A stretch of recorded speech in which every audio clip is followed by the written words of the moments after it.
Students, आज की video में हम फिज़िक्स का next chapter reflection of light की स्टडी करेंगे। देखो, क्लास 10th में एनसीईआरटी की बुक में रिफ्लेक्शन एंड रिफ्रैक्शन दोनों चैप्टर एक ही हैं, एक साथ हैं, लेकिन हम यहाँ इसको अलग अलग स्टडी करेंगे। पहले रिफ्लेक्शन, उसके बाद रिफ्रैक्शन। यानी कि हमको इस चैप्टर में पढ़ना क्या है? Reflection of light. टॉपिक हमारी है रिफ्लेक्शन ऑफ लाइट। इसको स्टार्ट करने से पहले हम लाइट के बारे में कुछ बेसिक फीचर्स की स्टडी करेंगे। Light, what is light? Generally light is a form of energy. Light is needed two things around us. यानी कि लाइट एनर्जी का एक फॉर्म है। ये करती क्या है? किसी चीज़ को देखने में हमारी हेल्प करती है। यानी कि अगर हम किसी ऑब्जेक्ट को देखते हैं सीधे सीधे, ध्यान देना, तो एक्चुअली में देखो, हम तो यही कहते हैं हम आई से देखते हैं। बिल्कुल बेटा सही बात है। आई हमारी क्या है? एक ऑप्टिकल इंस्ट्रूमेंट है। आई सबसे बेस्ट ऑप्टिकल इंस्ट्रूमेंट है। लेकिन ये किसकी हेल्प से देखती है? जब तक कि लाइट नहीं होगी, जब तक इसको ये एनर्जी नहीं मिलेगी, तब तक हमारी जो आई है, हमारी आई है, ये बेटा नहीं देख पाएगी, जब तक इसको लाइट नहीं मिलेगी। यानी ये कहो बेटा, तुम्हारे पास बाइक हो, कितनों ही महंगी बाइक हो, कितनों अच्छी बाइक हो, अगर उसके अंदर डीजल पेट्रोल नहीं है तो बेटा वो बाइक नहीं चल पाएगी, वो किसी काम की नहीं है। बिल्कुल इसी तरीके से अगर हमारी आई भी ऑप्टिकल इंस्ट्रूमेंट भी है, उसके लिए एनर्जी नहीं है, मीन्स लाइट नहीं है, तो हम किसी चीज़ को नहीं देख पाएंगे। अंधेरे में बेटा देख अंधेरे में क्या होता है? हमारी आई तो मौजूद है बेटा, लाइट नहीं है, तो भी हम नहीं देख पाते हैं। इससे क्या पता लग गया? इससे एक बात क्लियर हो गई, जो लाइट है ये एनर्जी का एक फॉर्म है जो किसी चीज़ को देखने में हेल्प करता है। अब किसी चीज़ को हम कैसे देखते हैं? किसी भी ऑब्जेक्ट को देखने के लिए, फॉर एग्ज़ाम्पल इसी चीज़ को मुझे देखने के लिए या आप लोगों को देखने के लिए क्या चाहिए? यहाँ से लाइट क्या होगी? क्या होगी? इससे टकराने के बाद हमारी आई में क्या आती है? वापस आती है। यानी कि ये कहो, अगर तुम्हारे पास एक टेनिस बॉल हो, तुमने दीवार पर उसको फेंक दिया, उसके बाद वो हुआ क्या? उस दीवार से वापस आ गया। बिल्कुल इसी तरीके से जो सन की लाइट होती है या दूसरे ऑब्जेक्ट की लाइट होती है, किसी भी ऑब्जेक्ट पर जब पड़ती है तो उसके सरफेस से टकराने के बाद क्या आती है? वापस आती है। बेटा इसी चीज़ का नाम है रिफ्लेक्शन। क्या नाम है? सीधे सीधे रिफ्लेक्शन। यानी कि और सिंपल में बोलना हो, the process of sending back the light rays which fall on the surface of an object is called reflection of light। यानी किसी सरफेस पर देख लो, इस फिगर में भी इस सरफेस पर लाइट क्या इंसिडेंस हो रही है, उसके बाद इस सरफेस पर टकराने के बाद क्या हो गई? वापस आ गई। इसी फिनोमेना यानी bouncing back of light when it falls on a surface is called क्या चीज़? रिफ्लेक्शन। बेटा इसी चीज़ का नाम रिफ्लेक्शन है। यानी किसी चीज़ को देखने के लिए रिफ्लेक्शन का होना क्या है? कंपलसरी है। यानी कि वहाँ से लाइट टकराने के बाद अगर वापस नहीं आएगी तो हम किसी ऑब्जेक्ट को नहीं देख पाएंगे। यही वजह होती है अंधेरे में हम किसी ऑब्जेक्ट को क्यों नहीं देख पाते हैं, क्योंकि वहाँ से लाइट जो होती है टकराने के बाद वापस नहीं आती, हम नहीं देख पाते हैं।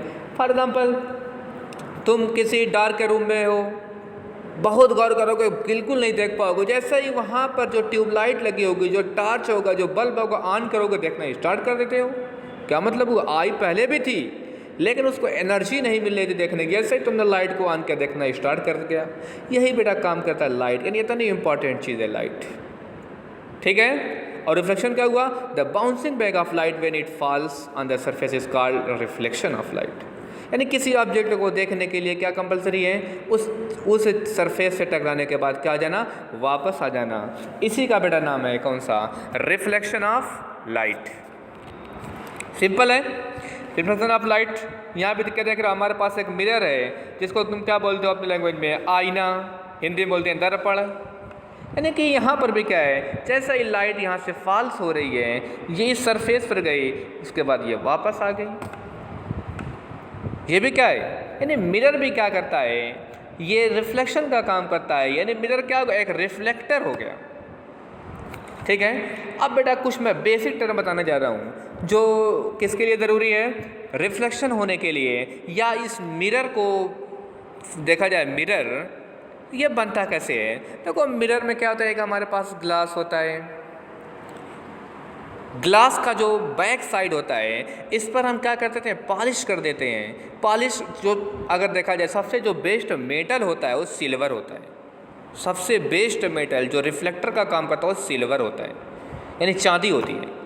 लेकिन बेटा ये इतनी क्या है, कॉस्टली होती है, तो हम इसका यूज़ नहीं करते हैं। और दूसरी प्रॉब्लम, इसकी सरफेस इतनी क्या सॉफ्ट भी होती है, क्या आती है, बार बार यूज़ करोगे रफली हो जाएगी तो फिर रिफ्लेक्टर का काम बंद कर देगी। इसीलिए हम क्या है, सिल्वर को एज ए रिफ्लेक्टर यूज़ नहीं करते हैं। एक तो कॉस्टली है और दूसरी चीज़ उसकी सरफेस बहुत जल्दी ख़राब होती है, तो हम क्या ग्लास को यूज़ करते हैं। लेकिन ग्लास का जो बैक साइड होता है इसके ऊपर सिल्वर की एक हल्की सी कोट चढ़ा देते हैं, एक लेप चढ़ा देते हैं, उसके ऊपर पेंट मार देते हैं।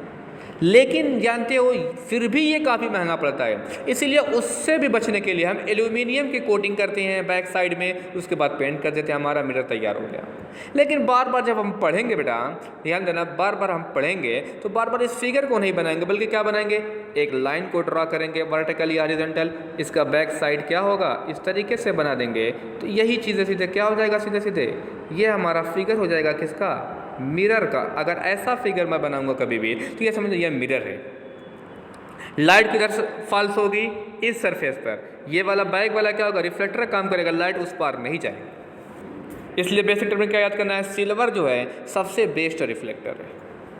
रिफ्लेक्शन बार बार पढ़ रहे हैं। अब बात आती है तो रिफ्लेक्शन है, ध्यान देना, रिफ्लेक्शन क्या, रिफ्लेक्शन के कुछ रूल्स हैं कि रिफ्लेक्शन जैसे ही हो जाता है, ऐसे लाइट इंसिडेंस हो रही है, ऐसे वापस चली गई, ये लाइट पड़ी इधर चली गई या ये इधर चली गई, क्या इसका कुछ रूल्स हैं बेटा, बिल्कुल एक रूल के अकॉर्डिंग होता है। किसके, रूल के अकॉर्डिंग होता है रिफ्लेक्शन। बेटा देखो रिफ्लेक्शन के कितने रूल हैं, रिफ्लेक्शन के 2 रूल्स हैं। कितने रूल्स हैं, 2 रूल्स। सबसे पहले हम फर्स्ट रूल्स की स्टडी करेंगे।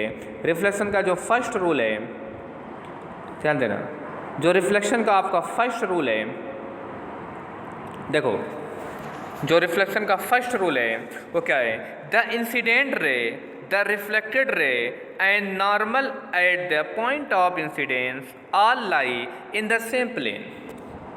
क्या मतलब, वो मैंने अभी बताया कि जब मिरर बनाएंगे तो सीधे सीधे क्या कर देंगे, एक लाइन को ड्रा करेंगे। जैसे अगर लाइन को हमने ड्रा कर दिया, उसका बैक साइड क्या कर दिया, पॉलिश कर दिया, तो हमारा मिरर तैयार हो गया। रूल क्या है, द इंसिडेंस रे, क्या मतलब हुआ, जो लाइट उस पर मिरर पर पड़ेगी, देखो ये लाइट पड़ रही है तो इसका नाम होगा द इंसिडेंस रे। और उसके बाद टकराने के बाद जो वापस आ रही है इसका नाम पड़ेगा रिफ्लेक्टेड रे, यानी कि the incidence ray, the reflected रे। और इनका जो जहाँ जिस पॉइंट पर मिल रहे इसका नाम है पॉइंट ऑफ इंसिडेंस। क्या नाम है इसका, पॉइंट ऑफ इंसिडेंस। इसी पॉइंट ऑफ इंसिडेंस में एक नॉर्मल ड्रा कर दो, देखो ये नॉर्मल ड्रा कर दिया, ये तीनों एक प्लेन में होंगी। क्या मतलब हुआ, तीनों कहाँ होंगी, एक प्लेन में होंगी। फॉर एग्जांपल ये प्लेन था, तो अगर ये इंसिडेंस है तो ये रिफ्लेक्टेड हो गई, नॉर्मल भी, इसका नॉर्मल भी कहाँ रहेगा, इसी x एंड x डैश वाले प्लेन में ही रहेगा। ऐसा नहीं होगा कि इंसिडेंस ये है तो ये इस तरीके से आ गई, y में भी इंटर कर गई, या इसके अंदर चली गई, या ऐसे चली गई, ये बेटा नहीं होगा। यानी जो प्लेन, अगर हमारा ये प्लेन है तो तीनों कहाँ होंगे, इसी प्लेन में होंगे। यही आपका कौन सा है, फर्स्ट रूल है। एक बार फिर रिपीट, क्या है first rule, the incidence ray, the reflected ray and normal कहाँ पर, at the point of incidence all lie in the same plane. ये बेटा आपका कौन सा है, फर्स्ट रूल है। अब उसके बाद इसका जो सेकंड रूल है, सेकंड रूल बिल्कुल सिंपल है। सेकंड रूल सीधे सीधे क्या है, द एंगल ऑफ, क्या चीज़, angle of incidence is equal to angle of reflection. देखो दो चीज़, या सिंपल में कह सकते हो कौन सा सीधे सीधे angle I is equal to क्या कर सकते हो, angle I is equal to angle R, यानी the angle of incidence is equal to angle of reflection. क्या मतलब हुआ, एंगल ऑफ इंसिडेंस क्या होता है ये भी ध्यान दे लो। एंगल ऑफ इंसिडेंस देखो ये हमारा प्लेन है, चाहो तो मैं फिगर को ज़रा इस शेप का बना दूँ। हमने ये फिगर ले लिया, इसलिए मैंने पहले से इमेज ताकि टाइम कम लगे। देखो ये इंसिडेंस रे हो गया, ठीक है, उसके बाद ये रिफ्लेक्टेड रे हो गया, जहाँ मिल रही ये नॉर्मल हो गया। इस फिगर को मैंने कैसे कर दिया, वर्टिकल बना दिया। ये इंसिडेंस रे, ये रिफ्लेक्टेड रे, और ये कौन सा हो गया, नॉर्मल हो गया।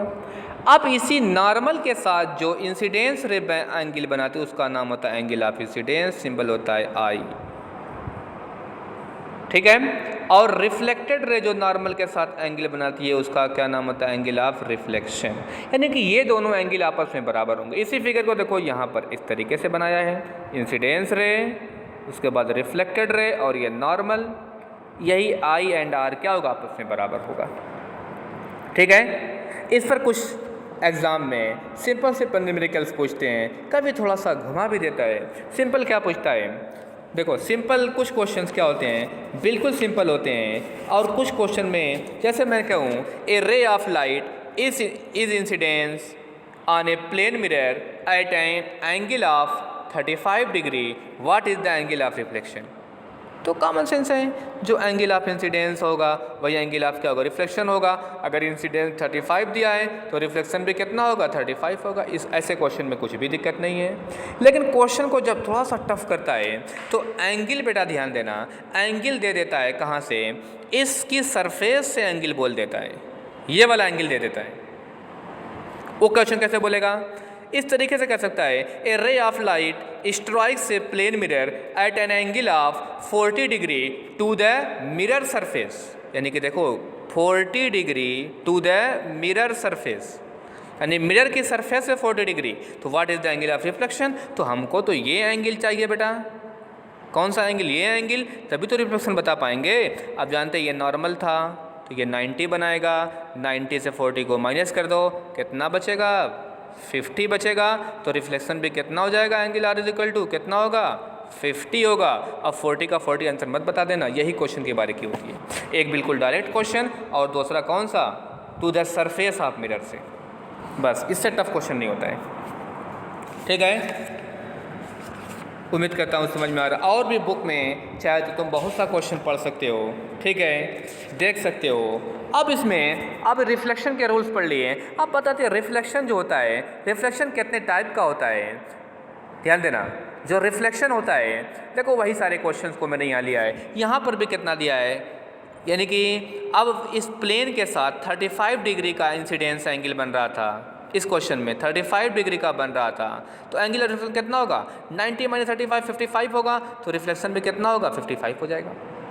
ऐसे क्वेश्चन मैंने कई दे दिया है, इसको ज़रा देखना। अब उसके बाद रिफ्लेक्शन जो होता है दो टाइप का होता है बेटा, एक होता है रेगुलर रिफ्लेक्शन, ठीक है, और दूसरा होता है इर्रेगुलर। यानी कौन कौन सा सीधे सीधे, एक होता है रेगुलर और दूसरा कौन सा होता है इर्रेगुलर, या उसका नाम दूसरा नाम है डिफ्यूज्ड रिफ्लेक्शन। अब रेगुलर क्या होता है, यानी कि जो रूल्स के बेटा अकॉर्डिंग होता है। फॉर एग्जांपल ये हमारा मिरर था, जितने एंगल से इंसिडेंस होता है उतने एंगल से रिफ्लेक्शन भी होगा, जितने एंगल से इंसिडेंस उतने एंगल से रिफ्लेक्शन, तो बोलेंगे ये रेगुलर है। और अगर क्या हो रहा है, इस मिरर पर इस तरीके से आ रही है, कोई रेज इधर जा रही है, कोई रेज इतने एंगल से वापस चली गई, कोई रेज आ रही थी 55 पर चली गई 60 पर, तो ये क्या होगा, इर्रेगुलर होगा, डिफ्यूज़ हो जाएगा। और जब रेगुलर वाला रिफ्लेक्शन होगा तो वहाँ पर हमारा इमेज दिखेगा बिल्कुल क्लियर, और जहाँ पर इर्रेगुलर होगा वहाँ पर क्या होगा, हमारा इमेज नहीं दिखेगा। यानी कि मिरर में क्या होता है, रेगुलर रिफ्लेक्शन होता है। ये इसके टाइप से भी हो गए, ठीक है। अब उसके बाद कुछ बेसिक चीज़ें और, फॉर एग्जांपल बेसिक चीज़ें, ऑब्जेक्ट क्या होता है, इमेज क्या होती हैं। कोई भी, जब फॉर एग्जांपल मिरर, तुम्हारे पास ये मिरर था, क्या है, तुम्हारे पास कोई भी मिरर है, इसके सामने कुछ भी धर दो, इसके सामने तुम कुछ भी धर दो, क्या रख दो, एक कैंडल ही रख दो या एक ऑब्जेक्ट ए बी ही रख दो, ये हमारा क्या हो गया, ऑब्जेक्ट हो गया। जो इसकी इमेज बनेगी वो इमेज कहलाएगी। लेकिन इमेज एंड इसका भी पूछता है what is real image and what is virtual image. तो को बेटा रियल इमेज एक ऐसा इमेज होता है जिसको स्क्रीन पर डिस्प्ले कर सकते हैं।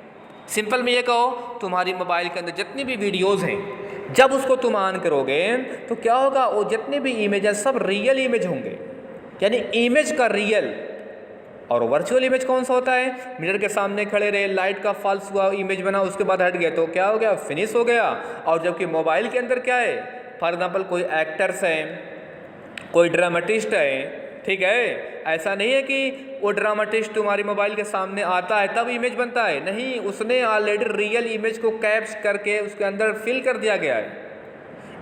यानी कि ऐसा इमेज जो कहाँ पर होते हैं, स्क्रीन पर डिस्प्ले होते हैं या मोबाइल के अंदर जो डाउनलोडेड जितने भी हुए हैं, ये सब के सब रियल हैं। और वर्चुअल का मतलब अगर ऑब्जेक्ट सामने है तो इमेज बन गया और हट गया तो हट गया। जबकि एक्ट्रेस का तुम्हारे मोबाइल के सामने आता नहीं है फिर भी मोबाइल पर दिखता है, इसका मतलब कि वो इमेज कौन से होते हैं, रियल इमेज। यानी the image of actors and actress formed on the cinema screen is real image and mirrors image और कौन से, वर्चुअल इमेज।